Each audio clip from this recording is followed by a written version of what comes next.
Students अज आप new chapter शुरू करना चैप्टर 12 थ्री डायमैंशनल जमैट्री। थ्री डायमैंशनल जमैट्री के 3 एक्सिस होंगे जिदा 10th क्लास तो कोऑर्डिनेट जमैट्री किया ना उस 2 एक्सिस है एक्स एक्सिस तो वाई एक्सिस। ये 3 एक्सिस होंगे X axis Y axis Z axis. इनू आप कहने 3 डायमैंशनल जमैट्री का चैप्टर है। ये 3 एक्सिस गिवन है। तीजा एक्सिस बाहर वाले पासे है मतलब जिदा आप पेन रख दिए तीजा एक्सिस बाहर वाले पासे है। 2 डायमैंशन तो बनाया नहीं ना जा सकता इस करके इदा बनाया है। बहुत सौखा चैप्टर है +1 क्लास का सब तो सौखा चैप्टर है। एक्सरसाइज 12.1 शुरू करते हैं नाल मैं कंसैप्ट समझाई जावांगा। देखो यार क्वेश्चन पढ़ो 12.1 एक्सरसाइज का first question. A point is on X axis what about its Y coordinate and Z coordinate. हुण देखो ਹੁਣ ਆਪਾਂ वाई कोऑर्डिनेट ਤੇ Z कोऑर्डिनेट बारे दसना है। जे पॉइंट एक्स एक्सिस ਤੇ ਪਿਆ ਹੋਏਗਾ ਜੇ ਪੁਆਇੰਟ एक्स एक्सिस ਤੇ ਪਿਆ ਹੋਏਗਾ ਉਹਦਾ वाई कोऑर्डिनेट भी 0 ਹੋਏਗਾ ਤੇ Z कोऑर्डिनेट भी 0 ਹੋਏਗਾ। ਜੇ ਪੁਆਇੰਟ एक्स एक्सिस ਤੇ ਪਿਆ ਹੈ वाई कोऑर्डिनेट Z कोऑर्डिनेट ਦੋਵੇਂ ਕੀ ਹੋਣਗੇ ਆਪਣੇ ਕੋਲ 0।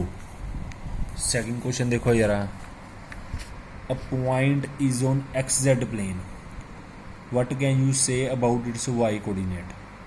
हुण इस वाई मिसिंग है ना एक्स जैड के तो वाई तो है नहीं यदा मतलब यदा वाई कोऑर्डिनेट होएगा 0। मतलब ऐदा है एक्स जैड प्लेन के इधर पॉइंट पिया किते तो यदा वाई कोऑर्डिनेट होएगा 0। एक्स जैड प्लेन च वाई मिसिंग है इस करके वाई कोऑर्डिनेट आ जाएगा 0।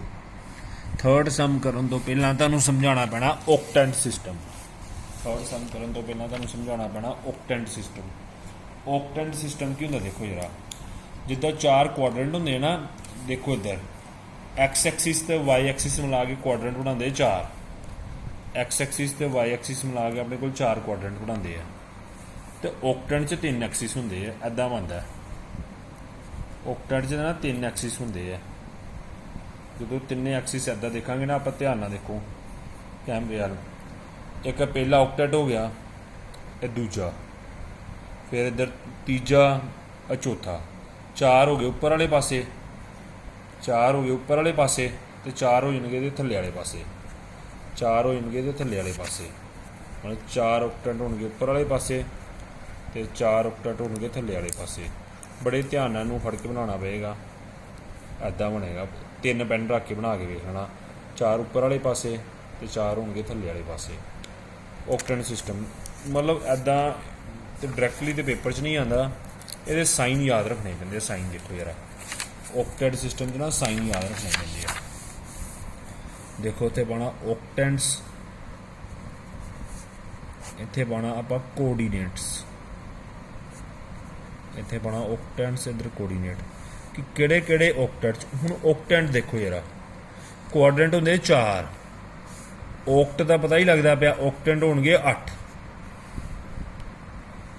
ऑक्टेंट मतलब ऑक्ट होंगे 8। ध्यान दो बड़े ध्यान ना देखना यार साइन ऑफ ऑक्टेंट मतलब पहला ऑक्टेंट होएगा दूजा होएगा तीजा चौथा। ये साइन याद रखने पेंदे बच्चे को साइन नहीं याद होंगे ये। पंजवां छेवां अगे 7वां तो 8वां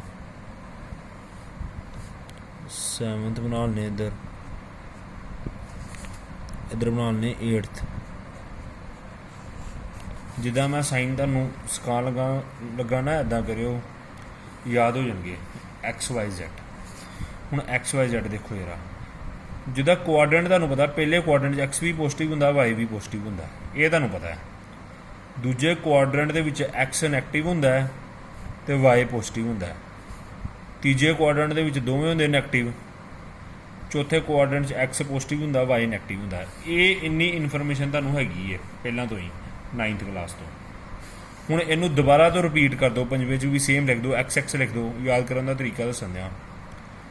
इधर एक्स इधर प्लस प्लस लिख दो ना इधर लिख दो माइनस प्लस फिर माइनस माइनस यानी कि रिपीट करते दोबारा तो प्लस माइनस ਹੁਣ ਮੇਨ ਮਸਲਾ ਹੈਗਾ Z ਦਾ। Z ਦੇ ਕਿੱਦਾਂ ਕਿ ਲਿਖਣੇ ਆਪਾਂ, ਪਹਿਲੇ 4 ਪਾ ਦਿਓ ਪਲੱਸ, ਪਹਿਲੇ 4 ਪਾ ਦਿਓ ਪਲੱਸ ਤੇ ਅਗਲੇ 4 ਪਾ ਦਿਓ ਮਾਈਨਸ, ਅਗਲੇ 4 ਪਾ ਦਿਓ ਮਾਈਨਸ।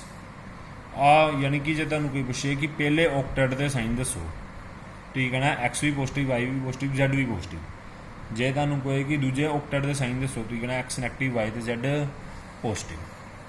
ਹੁਣ ਥਰਡ ਕੁਐਸਚਨ ਦੇਖੋ ਯਾਰਾ, ਥਰਡ ਕੁਐਸਚਨ ਦੇਖੋ। ਥਰਡ ਕੁਐਸਚਨ 'ਚ ਕੀ ਲਿਖਿਆ ਹੋਇਆ ਉਹਨਾਂ ਨੇ, ਨੇਮ ਦੀ ਓਕਟੈਟ ਇਨ ਵਿੱਚ ਫੋਲੋਇੰਗ ਪੁਆਇੰਟ ਲਾਈ। ਹੁਣ ਪਹਿਲਾ ਪੁਆਇੰਟ ਹੈਗਾ 1 2 3, ਦੂਜਾ ਪੁਆਇੰਟ ਹੈਗਾ 4 -2 ਤੇ 3। ਹੁਣ ਦੇਖੋ ਜਰਾ ਸੋਲੂਸ਼ਨ, ਪਹਿਲੇ ਓਕਟੈਟ 'ਚ ਤਿੰਨੇ ਪੋਜ਼ਿਟਿਵ ਸਾਈਨ ਹੈਗੇ ਹੈ ਨਾ, ਇਹਦਾ ਮਤਲਬ ਪਹਿਲੇ ਓਕਟੈਟ 'ਚ ਲਾਈ ਕਰੇਗਾ। ਇਹਦਾ ਆਨਸਰ ਆ ਜਾਏਗਾ ਫਸਟ, ਕਿ ਪਹਿਲੇ ਓਕਟੈਟ 'ਚ ਲਾਈ ਕਰੇਗਾ। ਮੈਂ 2 ਕੁ ਪਾਰਟ ਕਰਾਣੇ, ਬਾਕੀ ਸਾਰੇ ਤੁਸੀਂ ਕਰਨੇ ਆ। ਹੁਣ ਇਹ 'ਚ X ਪੋਜ਼ਿਟਿਵ ਹੈ, Z ਪੋਜ਼ਿਟਿਵ ਹੈ, Y ਨੈਗੇਟਿਵ ਹੈ। ਦੇਖੋ ਕਿਹੜਾ ਬਣੇਗਾ, ਦੇਖੋ ਫੋਰਥ ਨਹੀਂ ਬਣਦਾ ਪਿਆ, X ਤੇ Z ਪੋਜ਼ਿਟਿਵ ਹੈ ਪਰ Y ਕੀ ਹੈਗਾ ਇਹ ਨੈਗੇਟਿਵ। ਇਹਦਾ ਮਤਲਬ ਜਿਹੜਾ ਦੂਜਾ ਪੁਆਇੰਟ ਇਹ ਫੋਰਥ ਓਕਟੈਟ 'ਚ ਲਾਈ ਕਰੇਗਾ, ਇਹ ਫੋਰਥ ਓਕਟੈਟ 'ਚ ਲਾਈ ਕਰੇਗਾ। ਬਾਕੀ ਅਗਲੇ ਸਾਰੇ ਪਾਰਟ ਤੁਸੀਂ ਥਰਡ ਦੇ ਆਪਣੇ ਆਪ ਕਰੋ, ਬੜੇ ਆਰਾਮ ਨਾਲ ਹੋ ਜਾਣਗੇ। ਉਹ ਤੁਸੀਂ ਵੇਖ ਲੈਣਾ ਕਿਹੜੇ ਕਿਹੜੇ ਓਕਟੈਟ 'ਚ ਲਾਈ ਕਰਦਾ ਟੇਬਲ ਤੋਂ ਵੇਖ ਕੇ। ਹੁਣ ਫੋਰਥ ਕੁਐਸਚਨ ਦੇਖੋ, filling the blank. Fourth question ਦੇਖੋ, filling the blank. The X and Y axis taken together determine a plane known as, ਮਤਲਬ XY ਐਕਸਿਸ ਜਿਹੜਾ ਪਲੇਨ ਮਿਲ ਕੇ ਬਣਾਉਣਗੇ, ਉਸ ਪਲੇਨ ਨੂੰ ਕੀ ਕਹਾਂਗੇ। ਪਹਿਲੇ ਪਾਰਟ ਦਾ ਆਨਸਰ ਆਣਾ XY ਪਲੇਨ, ਪਹਿਲੇ ਪਾਰਟ ਦਾ ਆਨਸਰ ਆਣਾ XY ਪਲੇਨ, ਬਸ XY ਪਲੇਨ ਆਨਸਰ ਲਿਖ ਦੇਣਾ। ਸੈਕਿੰਡ ਪਾਰਟ ਦੇਖੋ ਯਾਰਾ, the coordinate of points in XY plane are of form.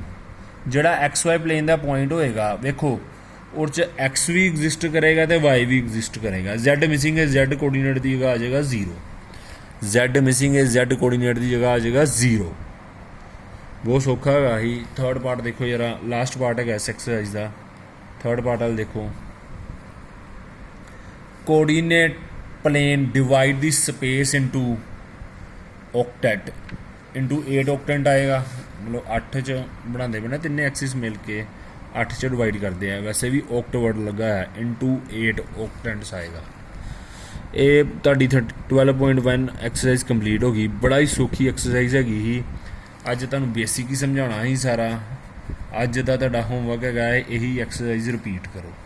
ਅੱਜ ਤੁਹਾਨੂੰ ਘੱਟ ਕੰਮ ਕਰਾਇਆ, ਕੱਲ੍ਹ ਤੋਂ ਆਪਾਂ ਕਰਾਂਗੇ ਅੱਗੇ। ਐਕਸਰਸਾਈਜ਼ 12.1 ਕਰੋ ਰਿਪੀਟ। Thank you students.